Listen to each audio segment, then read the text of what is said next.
असं आहे की पंढरपूरमध्ये मागच्या काळामध्ये आपण मंदिराचं काम चालू केलं होतं. आज मी ते जाऊन बघितलेलं आहे. अतिशय समाधानकारक काम चाललेलं आहे. खूप चांगल्या पद्धतीनं रेस्टोरेशन झालेलं आहे. जुनं स्वरूप आपण बऱ्यापैकी रिस्टोर केलं आहे. त्यातलं जास्तीत जास्त काम हे आषाढीच्या आधी आपण पूर्ण करू शकू असं वाटतंय. काही काम मात्र आषाढीनंतर देखील होईल. याच्या व्यतिरिक्त कॉरिडॉरचं काम जे आपल्याला करायचं आहे त्याचा एक ब्रॉड आराखडा आपण तयार केलेला आहे. त्यामध्ये आपला प्रयत्न असा आहे की काही प्रॉपर्टीज आपल्याला ॲक्वायर कराव्या लागतील, पण त्या लोकांना कुठल्याही परिस्थितीत विस्थापित न करता अतिशय चांगलं कम्पेन्सेशन द्यायचं. ज्यांची दुकानं आहेत त्यांना दुकानं द्यायची आणि कम्पेन्सेशन द्यायचं. घराच्या लोकांनाही अतिशय चांगलं कम्पेन्सेशन द्यायचं.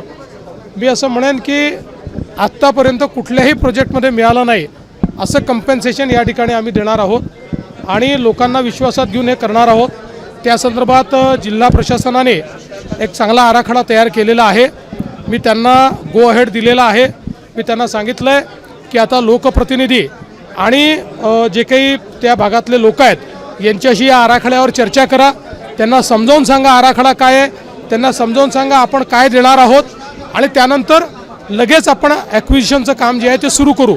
त्यामुळे कुठेही लपालपी न करता लोकांना विश्वासात घेऊन हे काम लवकर सुरू करायचं आहे. आम्हाला पुढच्या 3 महिन्यात आम्हाला ॲक्विजिशनचं काम सुरू करायचं.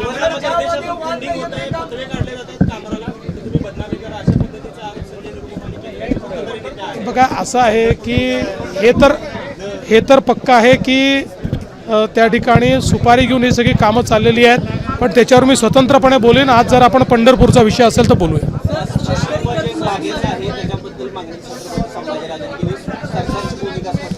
बघा पहिली गोष्ट अशी आहे की या संदर्भात सगळ्यांची चर्चा करावी लागेल, कारण शेवटी त्याच्याकरता पैसे होळकरांनी दिलेले आहेत आपल्याला कल्पना आहे. त्यामुळे मोठ्या प्रमाणात समाजाचा रोष देखील आहे की असं कसं तुम्ही डायरेक्ट काढून टाकणार. इतके वर्ष झाले आहेत त्या ठिकाणी ती काही जे काही तो वाघ्याचा पुतळा समाधी जे काय म्हणाल ते आहे. त्यामुळे याच्यात सगळ्यांची चर्चा करून वाद न करता मार्ग निघू शकतो. प्रत्येक गोष्टीत वाद केलाच पाहिजे असं आहे का?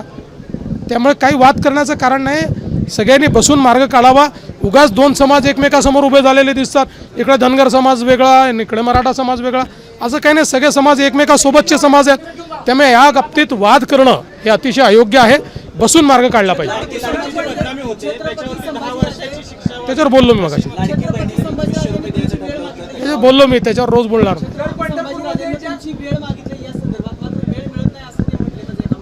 त्यांना अनेक वेळा मी वेळ दिलेली. आता त्यांना का वाटतं असं माहीत नाही. मी तर दरवेळेस त्यांना वेळ देतो. माझ्याशी फोनवरही बोलतात, मला येऊनही भेटतात. त्यामुळे वेळ न मिळण्याचं कारणच नाही की.